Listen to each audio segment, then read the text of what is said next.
35 ans, j'ai fait une rencontre. Une rencontre qui a bouleversé ma vie. Une rencontre qui m'a redonné la dignité et la liberté. Moi, Boat People, qui venais des contrées lointaines, il y a 35 ans, j'ai rencontré la France.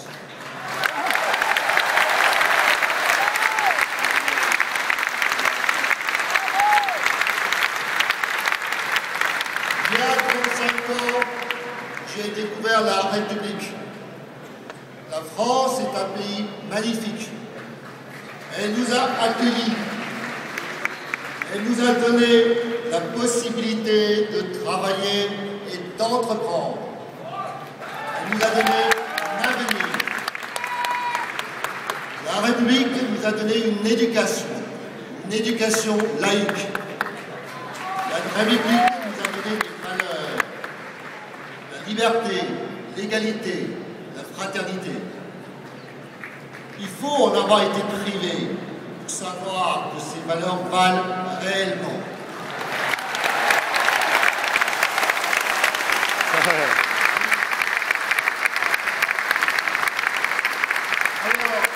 j'aime la France.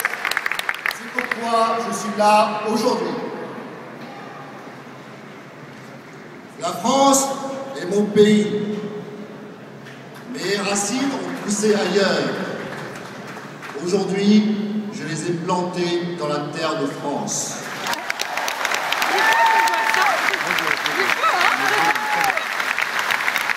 Français d'origine asiatique, nous avons en nous deux cultures, deux modes de pensée, deux façons de vivre.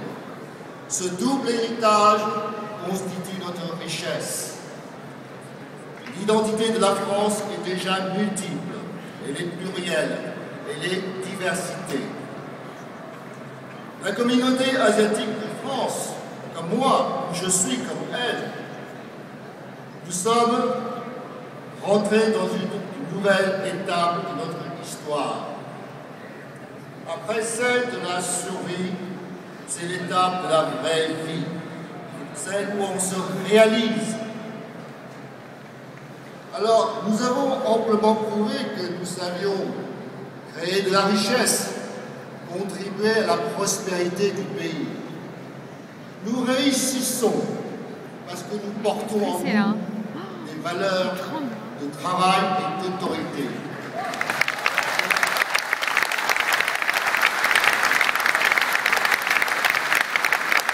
Cette valeur de travail nous donne la liberté. Cette valeur de l'autorité qui nous protège.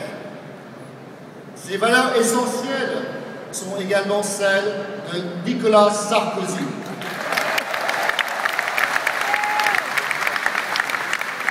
Plus de travail, c'est plus de liberté. Et c'est Nicolas Sarkozy qui a redonné du pouvoir d'achat aux Français. Plus d'autorité, c'est plus de protection. C'est Nicolas Sarkozy qui nous a protégés des 3 crises financières.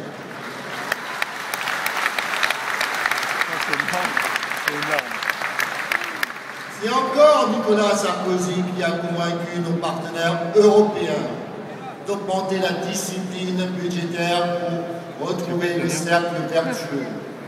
Grâce au sens de l'initiative de Nicolas Sarkozy, l'Europe est devenue plus concrète. Oui, plus concrète, parce que plus protectrice, plus unie devant la crise. On peut faire photo ici?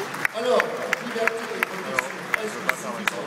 Bah fais avec le mien alors. Non, il faut encore davantage. Il faut l'esprit de conquête de la croissance. Notre modèle social est le cœur de notre identité nationale. Il est hors de question de l'affaiblir. Pour le renforcer, il faut de la croissance.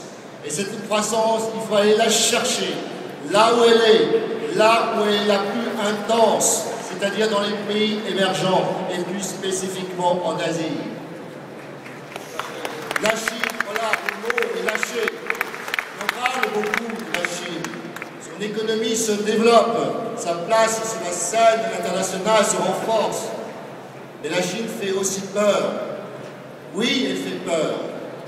Pas un jour sans que les médias nous parlent des importations des produits à bas prix, des délocalisations, des rachats d'entreprises. On est à deux doigts du péril jaune. Vous savez, ces démondialisateurs, ce sont ces personnes minoritaires qui jouent sur nos peurs et agitent le chiffon du péril jaune. Eh bien non, non, le libre-échange n'est pas notre problème. Non, le protectionnisme n'est pas la solution. Non, la Chine n'est pas notre ennemi. Elle est notre partenaire. Encore faut-il la connaître. Et ce n'est pas le cas de François Hollande. Pour comprendre la Chine, il faut y aller. Pour comprendre tout simplement le monde, parce que le monde est déjà multipolaire. Il est complexe. Je ne suis pas sûr qu'on puisse vraiment parler à nos partenaires sur un ton directif. Non, monsieur Hollande, on ne convoque pas la chancelière allemande pour renier la signature de la France.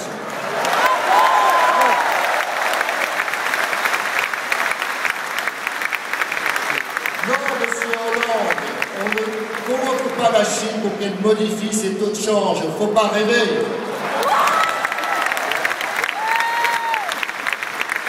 Pour conclure, le temps est arrivé d'être exigeant. Exigeant pour vous-même, pour vos enfants. Exigeant sur la qualité de vie que nous menons, sur la société, sur la nature de la société.